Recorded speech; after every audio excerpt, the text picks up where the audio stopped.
Hi hello నమస్తే welcome to Patas Praveen YouTube ఛానల్కి అయితే స్వాగతం సుస్వాగతం. అంటే చాలా రోజుల తర్వాత ఒక మంచి వీడియోతో అయితే మేము ముందుకు వస్తున్నా. చాలా గ్యాప్ వచ్చింది కదా. బేసిక్గా ఇలా వీడియో ఏంటంటే బలగం సినిమా చూసిన తర్వాత మనకంటూ ఒక బలగం ఉంది. ఈ బలగాన్ని మీకు పరిచయం చేయాలనేసి అనుకున్నా. ఆ బలగానికి ఇలా నా చేతులతోటి పెడతాను వాళ్ళకి ఏం మాట్లాడుతున్నావురా? నరాలు కట్ అయిపోయింది. అంటే అంటే వంట చేసి పెడతాను, మీరు తప్పుగా అనుకోకండి. వాళ్ళందరికీ పిలిచిన వాళ్ళకందరికీ నా చేతులతోటి ఇలా వంట చేసి పెడతాను. ఇదే వీడియో. నాకు ఊర్లో బలగం కాదు, ఆ ఊర్లో బలగం ఉంది. హైదరాబాద్లో ఉన్న బలగాన్ని మీకు ఇలా చూపిస్తా. నా బలగం నాకు నా సహచరులు, నా మిత్రులు అందరూ వీళ్ళే. ఇలా వాళ్ళందరినీ మీకైతే చూపిస్తా. ఫస్ట్ మీకు ఇలా నా రూమ్కి అందరినీ పిలిచిన ఇలా వాళ్ళందరినీ మీకు చూపిస్తా, పరిచయం చేస్తా. ఇంకో ఈయన క్రాంతి, కిరాక్రాంతి, మీకు తెలుసు. హాయ్ అందరికి. అట్లా చెప్తా అంటాడు వచ్చినప్పుడు అలా వీడియోలల్లా.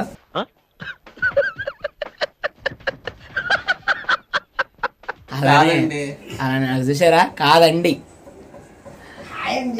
హాయ్ అండి, బాయ్ అండి, నేనండి. అట్లా మన క్రాంతిని పిలిచా. క్రాంతి నాకు పరిచయం ఇప్పటికీ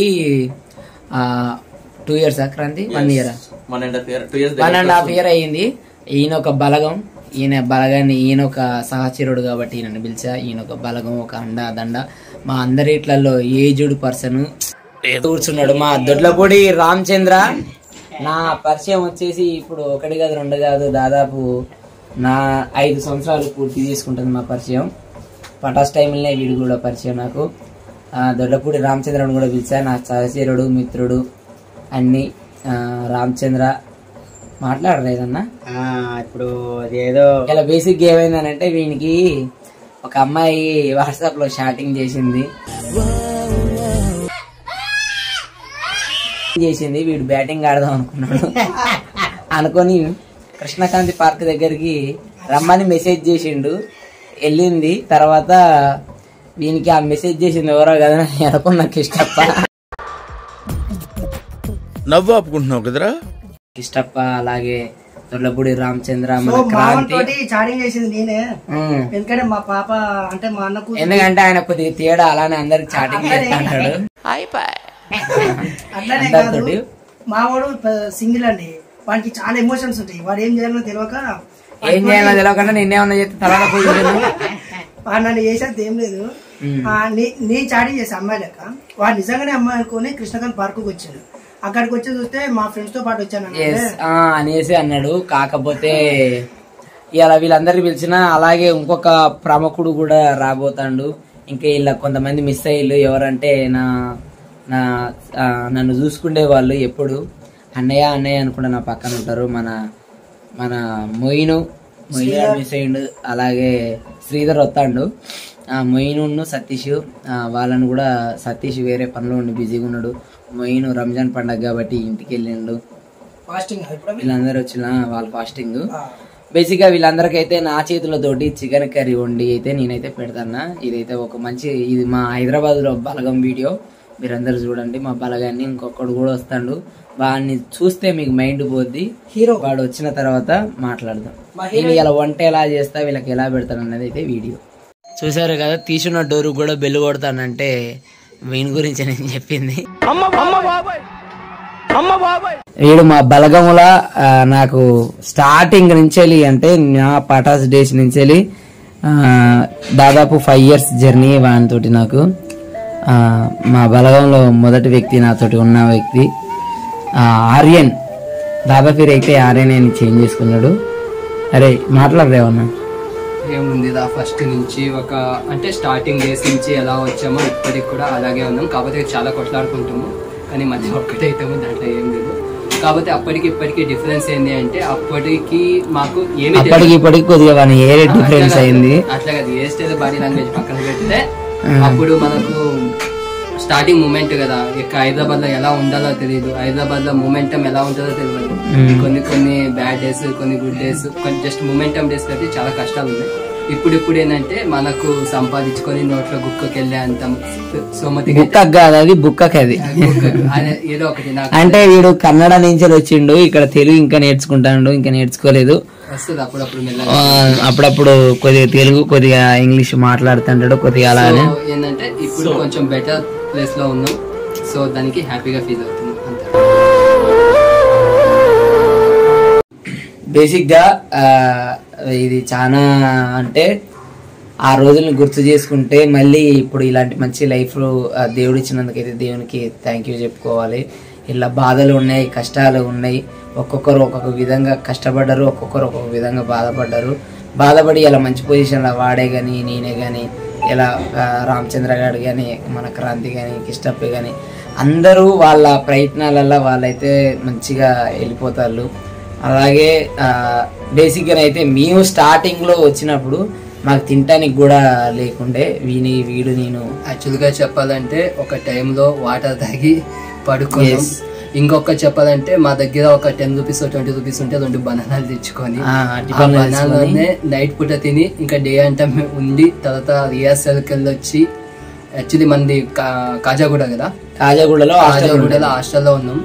అక్కడి నుంచి నానక్రమ్ కూడా నడుచుకొని వెళ్ళి స్టూడియో దాకా అక్కడ తిని మళ్ళీ అక్కడ మనకు అవుతా ఉంది టైము 11, ఒక్కొక్కసారి 11 అవుతా ఉన్నది, 1 కూడా అవుతా ఉన్నది. ఆ నైట్ టైంలో అక్కడ మనకు ఇంకా కొత్త కదా, నడుచుకొని రావాలన్నా కూడా భయం అవుతా ఉన్నది, ఎవరిని తెలియదు. సో అలాంటి సిచ్యువేషన్ నుంచి ఇప్పుడు మీకు ప్రవీణ్ అయినా కూడా ఇలాంటి పొజిషన్ నేను కానీ వాడు కానీ తర్వాత నేను పటాసులు చేసేటప్పుడు నేను పర్లేదు అంటే పటాసులు చేసుకుంటూ నేను అలా ముందుకు వెళ్ళిపోయిన తర్వాత వీనికి హెల్త్ ఇష్యూలు వచ్చినాయి. హెల్త్ ఇష్యూ వచ్చి వీనికి ఇక్కడ ట్యూమర్ వచ్చింది. ట్యూమర్ వచ్చిన తర్వాత మేము ఆ హాస్టల్ నుంచి వచ్చేసి రూమ్ తీసుకున్నాం. ఆ స్టోరీ చెప్తాం మీకు అందరికీ కొద్దిగా ఏనండి.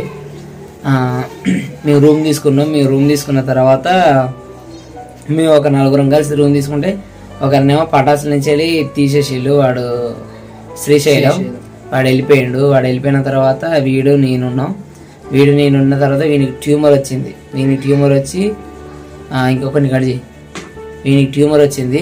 వీనికి ట్యూమర్ వచ్చి వీనికి ఇట్లా మెడ మొత్తం వాసి అసలు వీడు అసలు అంటే ఈ మనిషి బ్రతకడా అన్న సిచ్యువేషన్కి వెళ్ళిపోయాడు. తర్వాత ఇక్కడ హైదరాబాద్లో ట్రీట్మెంట్ చేయించుకోవడానికి మన దగ్గర కొద్దిగా అంత స్తోమత లేక వానికి ఈడ ఏం తెలియకపోతే ఈడ చూపించిన కొన్ని హాస్పిటల్లో కాకపోతే అయినా క్యూర్ కాకపోతే మళ్ళీ వీడు కర్ణాటకకి వెళ్ళిపోయాడు. 1.5 year వీడు రాలేదు. నేను అనుకున్న వీడు చనిపోయింది అనేసి అనుకున్నా. అప్పుడు నేను ఫస్ట్ వచ్చినప్పుడు అందరూ షాక్. యాక్చువల్లీ 1.5 year తో నేను ఎవరితో కాంటాక్ట్ లేను. ఎందుకంటే కాంటాక్ట్ ఉండాలంటే వీని ఫోను వీడు ఎంత అంటే వీని గురించి ఒకటి గొప్పగా చెప్పుకునేది ఏంటంటే వీడు ఆ కర్ణాటకకి వెళ్ళాలంటే డబ్బులు లేకపోతే వీడు కర్ణాటకకి వెళ్ళాలి. వెళ్ళేటప్పుడు అరే నేను ఎవరినైనా హెల్ప్ చేయించి డబ్బులు అడిగిద్దాం అనేసి నేను ఆఫీస్లో కొంతమందిని డబ్బులు అడిగి వానికి హెల్ప్ చేయండి అనేసి అంటే వాడు నాకు ఎవరు డబ్బులు వద్దు అనేసి వాని ఫోన్ నాకు అమ్మేసిండు 10,000కి. వాని ఫోన్ నాకు అమ్మేసి వీడు కర్ణాటకకి వెళ్ళిపోయాడు.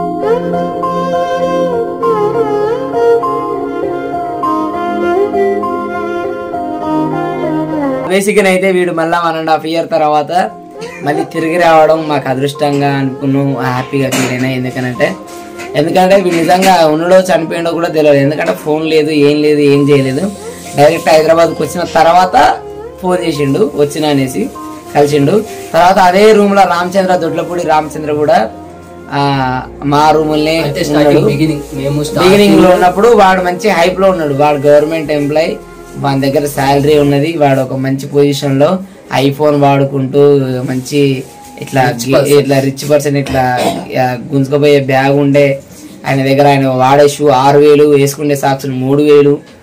ఆయన అంత హై క్లాస్ ఉండే. క్యాబులలో నుంచి కాలు కింద పెట్టపోయేది అలాంటి మనిషి.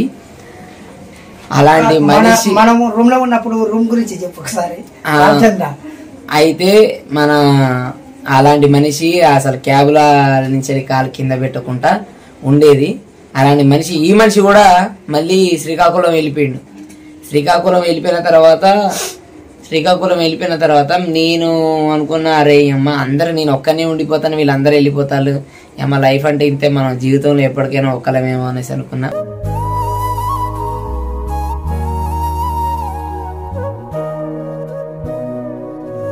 అంటే ఒక 2 years బ్యాక్ మళ్ళీ హైదరాబాద్కి అయితే వీడు వచ్చేసిండు.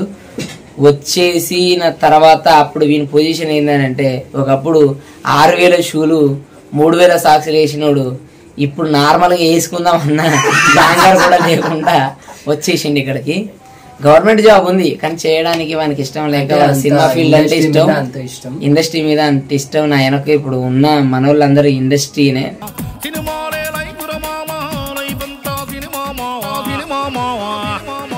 అనేసి ఇంకా ప్రైవేట్ గా మేము షూటింగ్లలో మేము చేసుకునేది మేము ఇద్దరమే. వీడు ఎడిటింగ్ చేసుకుంటాడు ఆర్యన. అలాగే ఈ మధ్య ఒక సాంగ్ కూడా చేసిండు, హీరోగా ఒక సాంగ్ కూడా చేసిండు. అప్పుడు చేపించిన హెయిర్ స్టైల్ అది గుర్తుపెట్టాలని అలా ఓ మగువ ఓ మగువ అని సాంగ్ చేసిండు. ఆ సాంగ్ ఒకసారి పాడరా పబ్లిక్ కోసం. పాడరా కూడా వచ్చేస్తుంది, అవసరం లేదు. ఆలియన్ జోన్ తెలుగు ఛానల్లో ఒకసారి వెళ్ళి విజిట్ చేయండి, నచ్చితే చూడండి. నచ్చకపోతే ఏంద్రా ఈ సాంగ్ అని కామెంట్ పెట్టండి. బాగా లేకుంటే దాంట్లో ఉన్న మిస్టేక్ కామెంట్ పెట్టండి. నెక్స్ట్ అందుకనే ఎడిటింగ్ లో పోతుంది. మన రామచంద్ర గారి గురించి చెప్పాలి. రామచంద్ర గారి గురించి చెప్పిన కదా, వాడు అలాంటి లైఫ్ ఇచ్చిపెట్టి గవర్నమెంట్ ఎంప్లాయీ ఇచ్చిపెట్టి హైదరాబాద్కి వచ్చిన తర్వాత వాడు ర్యాపిడో చేసుకుంటూ ఇండస్ట్రీలో ట్రై చేసుకుంటూ ఇంకా చేస్తూనే ఉన్నాడు. వాడు ఒక మంచి పొజిషన్కి వెళ్ళాలని నేను ఎప్పుడు మనస్ఫూర్తిగా కోరుకుంటా. అలాగే మన క్రాంతి ఒక గవర్నమెంట్ టీచరు నాకు పరిచయం అయ్యి 1.5 year నాకు పరిచయమైన మన కిష్టప్ప కూడా పరిచయం అయ్యి 1.5 year అవుతుంది. వీళ్ళిద్దరూ పరిచయమైన కాడి నుంచి అట్లా బేసిక్గా వీళ్ళు కూడా ఇండస్ట్రీ కోసం ట్రై చేస్తారు. కిష్టప్ప మనకు చూడొచ్చు, అప్పుడప్పుడు మనకు జబర్దస్త్లో కనబడతా ఉంటాడు. మన క్రాంతి అప్పుడప్పుడు మా వ్లాగ్స్లలో వెబ్ సిరీస్ అలాగే టీచర్ జాబ్ అన్నీ చేస్తాడు. మా అందరిట్లో పెద్దవాడు కాబట్టి మేము రెస్పెక్ట్ ఇస్తాం. మా దాంట్లో ఏజ్డ్ పర్సన్ ఆయనే.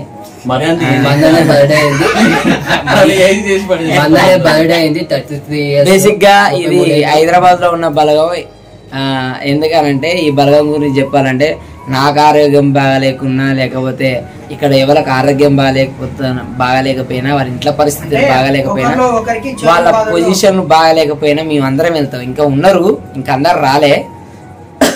మేమందరం ఒక టీం వైజ్ గా వెళ్ళి మేమందరం చేసుకుని అంటే మేమందరం వెళ్ళి మేము ఉన్నాం అనే ఒక ధైర్యాన్ని ఇస్తుంటాం.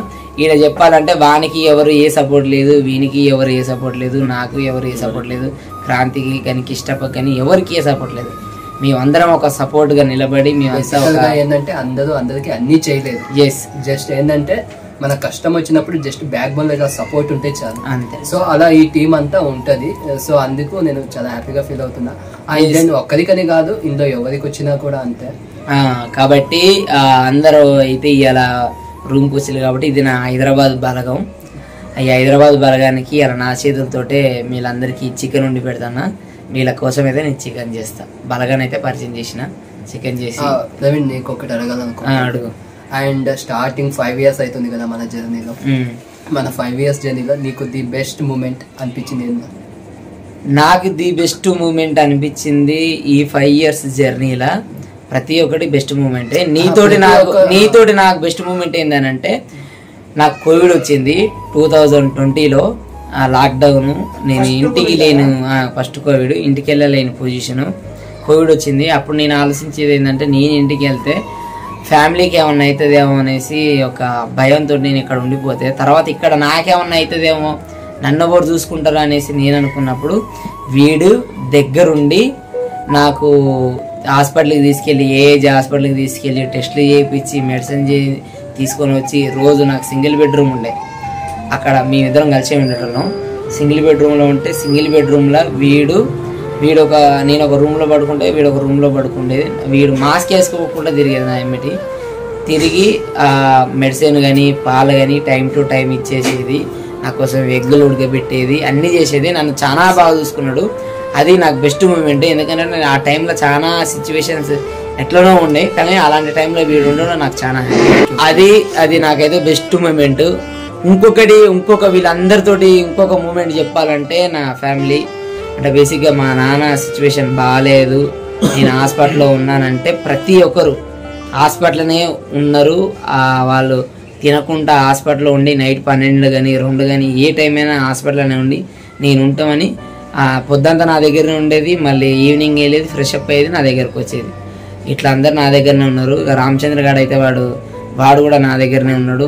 ప్రతి ఒక్కరు మన క్రాంతి మా ఊరు నుంచి వెళ్ళి మా ఫ్యామిలీ అందరూ ఇక్కడికి హాస్పిటల్కి వస్తే క్రాంతి తీసుకెళ్ళి, అంటే నేను ఆ సిచ్యువేషన్లో వాళ్ళకు అన్నం, అంటే వాళ్ళ సిటీకి అంటే వాళ్ళకి ఏమో తెలియదు, వాళ్ళకి అన్నం కూడా తినిపించాలంటే అప్పుడు సిచ్యువేషన్ బాగాలేదు, డబ్బులు లేవు చేతులు. అలాంటి సిచ్యువేషన్లో క్రాంతి వాళ్ళ రూమ్కి తీసుకెళ్ళి రైస్ వండి వాళ్ళందరికీ పెట్టి మా ఫ్యామిలీని చాలా బాగా చూసుకున్నాడు.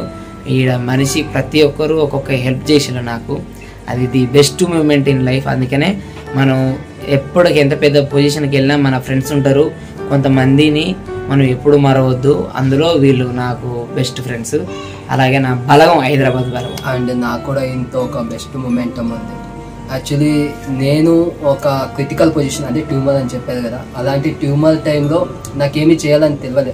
అప్పుడు నాకేంటంటే ఏం చేయాలనో తెలియదు. కర్ణాటకకి వెళ్తే అంతో ఎంతో డబ్బులు వస్తాయి నాకు తెలుసు. అలాంటి మూమెంటంలో నాకు ఇప్పుడు ఏం చేయాలి అంటే అందరూ ఫోన్ చేస్తున్నారులే కానీ, బట్ నాకేమనిపించింది, నాకు కొంచెం సెల్ఫ్ రెస్పెక్ట్ అనేది కొంచెం ఎక్కువ ఉంటుంది. అది ఈగో అని ఎవరైనా అనుకోవచ్చు, నో ప్రాబ్లం. సో అలాంటి టైంలో నా మొబైల్ ఇస్తానంటే తీసుకొని, ఆయన దగ్గర అప్పుడు డబ్బులు లేవు, అడ్జస్ట్ చేసుకొని తీసుకొని నాకు డబ్బులు ఇచ్చి అదే నువ్వు వెళ్దా మంచిగా చూపించుకోవాలని ఒక హెల్ప్ చేసిండు. అది నేను ఎప్పటికీ మరవలేను. సో థ్యాంక్ యూ రా Praveen. Thank you so much రా అందరికి. రామచంద్ర దొడ్లపూడి మాట్లాడరా. పటాస్ టైంలో మన ప్రయాణం స్టార్ట్ అయింది, మనం కలవటం అదంతా కాదు, అదంతా చెప్పేసాడులే కానీ నీ బెస్ట్ మూమెంట్ ఇంకా బెస్ట్ మూమెంట్ అంటే మీతో కలవటమే నాకు బెస్ట్ మూమెంట్. ఇంకా బెస్ట్ మూమెంట్ అంటే ఇంకా రానున్న రోజుల్లో ఇంకా అంతా మంచిగా జరగాలని, అందరూ మంచి స్థాయిలో ఉండాలని నేను ఎప్పుడు కోరుకుంటాను ఉంటాను. Thank you. అంతే, వాళ్ళంతా మించి ఎక్కువ మాట్లాడలేడు. క్రాంతి ఎస్, నా బెస్ట్ మూమెంట్ ఏంటంటే నేను ఇక్కడ ఈసగూడకు వచ్చే ముందులో నా తర్వాత మీరు అందరు పరిచయం అయ్యారు. నేను ఏదో వెబ్ సిరీస్ చిన్న మూవీస్ అలా చేస్తున్న కొద్దిగా మీరు పరిచయం అయ్యారు. సో నా ఫ్యామిలీలో నేను చాలా లాస్ అయ్యాను. నేను ఫ్యామిలీలో నా పిల్లలు నా ఫ్యామిలీని మిస్ అవ్వగాను. ఆ టైంలో నేను చాలా డిసప్పాయింట్లలో ఉన్నాను అనమాట. సో ఆ టైంలో నేను సూసైడ్ చేసుకోవాలన్నంత సిచ్యువేషన్స్ ఒక మూమెంట్ వచ్చింది. సో ఆ తర్వాత మీరు అందరు పరిచయమైన తర్వాత నాకు ఇలా ఉన్నారు, నాకు ఇంత ధైర్యంగా నా ఫ్రెండ్స్ ఉన్నారు అనేసి మిమ్మల్ని చూసి నేను అప్పుడు నాకు అనిపించింది సూసైడ్ చేసుకోవడం ఎందుకు, లైఫ్ లో ఇంకా నేను చాలా ఎదగాలి, నా పిల్లలు ఉన్నారు, నా పిల్లల గురించి నేను బ్రతకాలి అనే ఉద్దేశంతో నేను ఇవాళ మిమ్మల్ని చూసి నేను ఇంకా హ్యాపీగా ఫీల్ అవుతున్నాను ప్రవీణ్. అది క్రాంతి బేసిక్ గా మేము పరిచయం అయిన తర్వాత మాకేందనంటే మేము రూములు వెతకడానికి వెళ్ళినప్పుడు అక్కడ రూమ్ కాడ పరిచయం క్రాంతి. అట్లా పరిచయం, ఆ పరిచయం కాస్త మాది ఇంకొక మంచి ఫ్రెండ్షిప్ అయింది, మంచి బాండింగ్ అయింది. అంటే మాకు మా దాంట్లో ఏంటంటే అంటే ఆకలి గురించి ఆలోచించే వ్యక్తులలో ఫస్ట్ ఆలోచించేది క్రాంతి. తర్వాత ఎవరికి ఎలాంటి మొమెంటం లో ఆకలిస్తుంది క్రాంతి ఏమన్నా చేసేవాడంటే చేసి పెట్టేస్తాడు. తన గురించి ఆలోచించకుండా, తన దగ్గర ఉన్నదా లేదనుకుంటా ఆలోచించకుండా అందరికి పెడతాడు. అదొక మంచి గుణం క్రాంతికి. మేమందరం ఎప్పుడు సపోర్టు, ఇప్పుడు కాదు లైఫ్ లాంగ్. మనం ఎంత పెద్ద పొజిషన్ లో ఉన్నా మిమ్మల్ని అయితే నేను అనుకుంటున్నా, దేవుడు నాకు ఎంత పెద్ద పొజిషన్ ఇచ్చినా నేను వీళ్ళని అయితే వదులుకోను. ఎందుకనంటే ది బెస్ట్ మనకేందనంటే స్టార్టింగ్ నుంచి మన తోటి ఎవరున్నారో వాళ్ళ గుణం తెలుసు, వాళ్ళ అన్నీ తెలుసు. ఇంకా వచ్చే రోజులలో కొంతమంది వస్తుంటారు పోతుంటారు, అది లైఫే. కానీ మా దాంట్లో ఇంకొకరు కూడా ఉన్నారు. అంటే బేసిక్గా ఇప్పుడు మన వీడియో తోటి దానికి నాకు గొడవ అయింది. అంటే తను నాకు ఇది ఒక శత్రువు అని కాదు, తనకి ఇదని కాదు. ఫైమా గురించి చెప్పాలంటే సేమ్ ఇదే గ్రూప్లో ఒక బ్యాచ్లో అదొక మెంబర్ అంటే మేము అందరం కలిసికట్టుగా చేసుకున్న బ్యాచ్ ఇదంతా. ఒక సింగిల్ బ్యాచ్ అంటే మేము అందరం ఎటు వెళ్ళినా అంటే ఎటన్నా బయట చూడడానికి వెళ్ళినా తినడానికి వెళ్ళినా మేము అందరం వెళ్తాం. రూమ్లలో కూడా ఇంకొకటి ఏంటంటే నేను అందరికి చెప్తాను, భయ్యా ప్లీజ్ నేను ఇంకొకటి ఏమంటానంటే తనకు నాకు ఓకే నేను ఇష్టపడవచ్చు, తను ఇష్టపడలేదు, తన ఇష్టం. మనం ఎవరినో ఒకరిని అంటానికి లేదు. తను కూడా మా ఫ్రెండే. నేను ఎప్పటికైతే నేను ఒక ఫ్రెండ్షిప్కి మంచి వాల్యూ ఇస్తా. నేను ఎప్పుడు ఆ ఫ్రెండ్షిప్ కట్టుబడి ఉంటాను. నేననే కదా అందరం కట్టుబడి ఉంటాం కాబట్టి తనని ఏమనకండి ప్లీజ్, ఇది నా రిక్వెస్ట్, ఏమనకండి. ఎందుకంటే తనకు ఒక ఎందుకంటే మీరు అన్ని సార్లు అనడం వల్ల తనకి ఏంటంటే తనకు కూడా సెల్ఫ్ కాన్ఫిడెన్స్ పోద్ది. అరే జనాలు ఏంది నన్ను ఇలా అంటారు అనేసి అనుకుంటది. మనము మీరు ఒకటే నేర్చుకోండి. నేను కూడా అదే నేను చెప్పేది ఏంటంటే ఇప్పుడు నేను చేసిందే మీరు చేయొచ్చు. బేసిక్ గా నన్ను ఇష్టపడలేదు ఓకే, నేను ఇష్టపడ్డానో నేను ఇష్టపడలేదు పక్కన పెడితే, వాళ్ళు మనల్ని ఇష్టపడకున్నా వాళ్ళ పైన అదే ప్రేమ ఉండాలి మనకి. వాళ్ళు ఇష్టపడింది మనం ఇష్టపడతాం, మన ప్రేమ ప్యూర్ అయినప్పుడు చాలు. మీరు కూడా ఏంటంటే తనని ఎంకరేజ్ చేయండి, ఇంకా ముందుకు తీసుకెళ్ళండి. ఎందుకంటే తన ఫ్యామిలీ పొజిషన్ చాలా చిన్న స్టేజ్ నుంచి వెళ్ళి ఒక మంచి స్టేజ్కి వచ్చింది ఫైమా. మేము చాలా హ్యాపీగా ఫీల్ అవుతాం మేమందరం కూడా. ఎందుకంటే మా స్టేజ్లో ఫస్ట్ వెళ్ళి మంచి పొజిషన్లో నిలబడ్డందుకు నేను ఎప్పటికీ కానీ చెప్తాను, ఫైమా నీకైతే ఎవరు లేరనుకోకు. ఎందుకనంటే మేమందరం ఉన్నాం. అంటే బేసిక్గా మీరు మొన్నటి కాంచాలి చిన్న ఇష్యూ ఇప్పుడు ఫ్రెండ్స్ల మధ్యలో అవుతూనే ఉంటుంది, పోతూనే ఉంటుంది.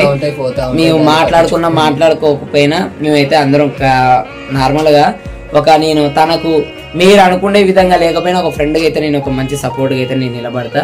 మీరు అందరూ కూడా అర్థం చేసుకుంటారు అనేసి నేనైతే మనస్ఫూర్తిగా కోరుకుంటాను. అలాగే కిష్టప్ప ఏమైనా మాట్లాడతావా? అంటే మన బెస్ట్ మూమెంట్ అంటే నాకు ఎవ్రీ మూమెంట్ బెస్ట్ మూమెంట్ అన్న. ఎందుకంటే నాలో ఏదన్నా తప్పు జరిగితే ఖచ్చితంగా ఈ తప్పు నీకు ఇష్టప్ప, ఇది నువ్వు చేంజ్ చేసుకో 100%, దీనికి మంచిది కాదు నాకు చెప్పే ఫస్ట్ ఏకైక మిత్రుడు ఎవరంటే నాకు మంచి మిత్రుడు ప్రవీణ్ అనుకోడు. ఎందుకంటే నాలో ప్రతి అంటే చిన్న తప్పు కానీ ఆ తప్పు చెప్పకుండా ఖచ్చితంగా చెప్పిపోతారు ఎవరైనా. అలాంటి తప్పు చెప్పే వ్యక్తులు చెప్పేటప్పుడు వినండి ఖచ్చితంగా. ఇప్పుడు బేసిక్ గా మనకి చాలా మంది ఫ్రెండ్స్ అంటే మన జర్నీలో చాలా మంది ఫ్రెండ్స్ వస్తూ ఉంటారు పోతా ఉంటారు, కానీ కొంతమంది వచ్చి అలానే ఉంటారు. ఆ కొంతమందిలో వీళ్ళు నాకు అలానే ఉండిపోయిన ఫ్రెండ్స్. మన బాలు గారు చెప్పినట్టు మన బాలసుబ్రహ్మణ్యం సార్ మనం ఫ్రెండ్షిప్ చేసే ముందు ఆలోచించాలంటారు. ఎందుకనంటే వాళ్ళ దాంట్లో మనకు కోపం కనబడవచ్చు, బాధ కనబడవచ్చు, లేకపోతే వాళ్ళు చేసే పనులల్లో మనకు చిరాకు రావచ్చు, తప్పు కనిపించవచ్చు. కాకపోతే వాళ్ళన్నా సర్దుకుపోవాలి, మనమన్నా సర్దుకుపోవాలి. అప్పుడు ఫ్రెండ్షిప్ గట్టిగా నిలబడుతుంది. ఎందుకంటే ఫ్రెండ్షిప్ వాల్యూ వేయండి. మనం అయితే మంచి పొజిషన్లో అంటే ఏ పొజిషన్లోనే మన ఫ్రెండ్స్ని మనం ఆదుకోవాలి, చూసుకోవాలి. అలాగే నాకు ఈ ఫ్రెండ్స్ నా హైదరాబాద్ బలగం. మీకైతే ఇప్పుడు వీళ్ళకి చికెన్ కూర వండి పెడతానన్నాను కాబట్టి నేనైతే వండి చేసి వాళ్ళకి పెడతా. చేద్దాం మరి, లేట్ అవుతుంది ఆకలి. ఎస్, చికెన్ కర్రీ అయితే అయిపోయింది.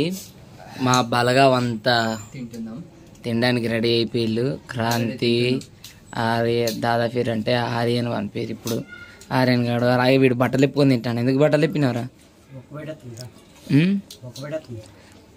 కృష్ణప్ప వెళ్ళి ఆనియన్ కట్ చేయడానికి వెళ్ళిండి. ఇక్కడ మీరు కూడా మీ దగ్గరున్న బలగాన్ని పిలుచుకొని మంచిగా వంట వండుకొని మీ బలగానికి పెట్టండి. నేను నా ఊర్లో ఉన్న బలగానికి నేను ఊరికి వెళ్ళాక చేస్తా వీడియో. ఇప్పుడైతే హైదరాబాద్లో ఉన్న బలగాన్ని అయితే పిలిచి వంట వండి అయితే పెట్టిన. మీరు కూడా మీ బలగంతో మంచిగా ఎంజాయ్ చేయండి. ఓకే మరి అందరికీ మేము తింటాను కాబట్టి అందరికీ బాయ్. అలా బాయ్ చెప్పండి. బాయ్ చెప్పండి.